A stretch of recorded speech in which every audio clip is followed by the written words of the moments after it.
Salut chers amis, bienvenue à notre dernier partage du temps de l'Avent,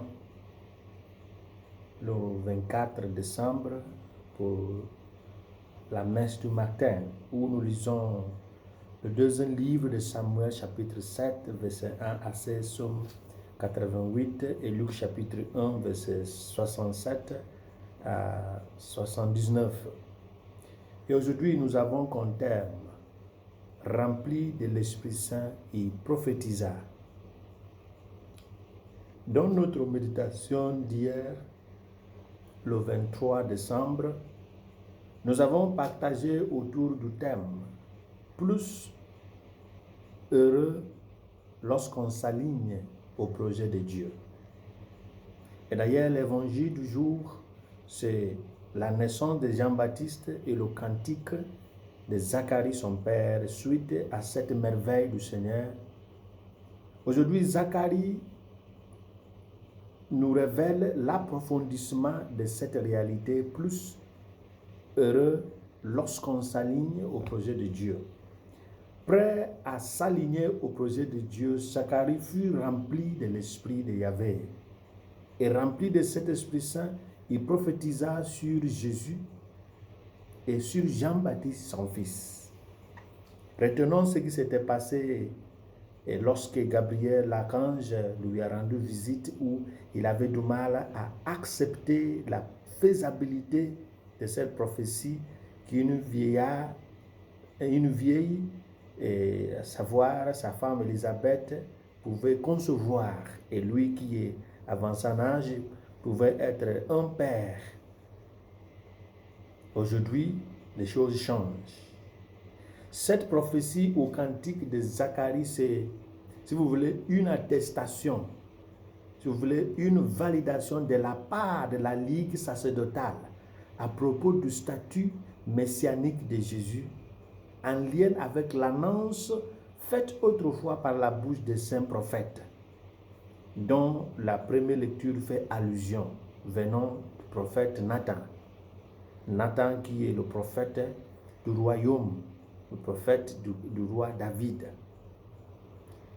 Et Zacharie atteste aussi le rôle de Jean-Baptiste comme le précurseur de Jésus. Au sujet de Jésus, Zacharie prophétise ou confirme ou valide. Béni soit le Seigneur, le Dieu d'Israël, parce qu'il a visité son peuple pour accomplir sa libération.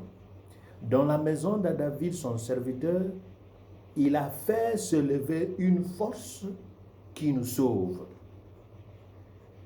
Une force qui nous sauve. Le statut messianique de Jésus qui sauve, qui aussi de la famille de David, en lien avec les prophéties des saints prophètes. Au sujet de Jean-Baptiste, son propre fils, il dit « Et toi, petit enfant, on t'appellera prophète du Très-Haut, car tu marcheras devant le Seigneur pour lui préparer le chemin, pour révéler à son peuple qu'il est sauvé, que ses péchés sont pardonnés. » Vous voyez, dès sa naissance, le ministère de Jean-Baptiste était bien clair à son père, grâce à sa décision libre de participer au projet de Dieu qui se révèle et qui se vide dans l'homme à travers la révélation. Alors, par les récits de l'accomplissement des prophéties des temps anciens sur Jésus et par le cantique de Zacharie, nous retenons que la parole de Dieu est une action et une vie qui n'a qu'une seule réalité. Et elle est une seule réalité. Et cette réalité, c'est ce qu'on appelle l'être. Alors, pour tous ceux qui veulent être, deux choses sont requises. La confiance à cet être par excellence et l'abandon à cet être qui est la parole de Dieu. Et cette confiance et cet abandon à la parole de Dieu fera tout. Mais pour y arriver, il faut du temps d'apprentissage à travers la voie prescrite par la même parole. Parce que C'est un cheminement. Et nous avons vu comment il a pris du temps pour que Zacharie puisse s'aligner. Il était difficile pour lui parce qu'il existait quelque part.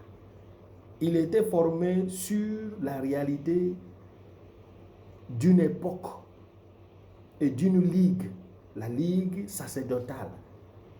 Donc, cette nouvelle chose qui n'a jamais été exiger la piste, la voie d'apprentissage pour bien s'ajuster avant de s'aligner.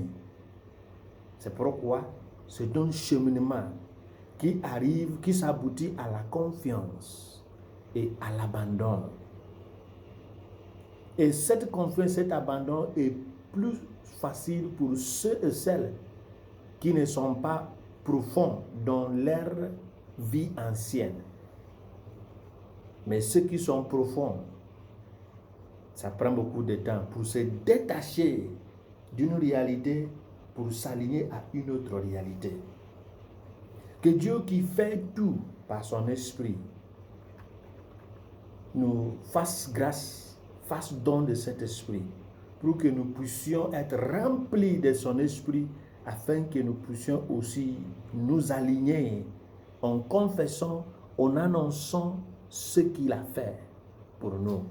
Et que Jésus qui vienne, dont Jean-Baptiste fait la préparation pour son avenir, nous trouve vigilants et prêts de l'accueillir. Au nom du Père et du Fils et du Saint-Esprit. Amen.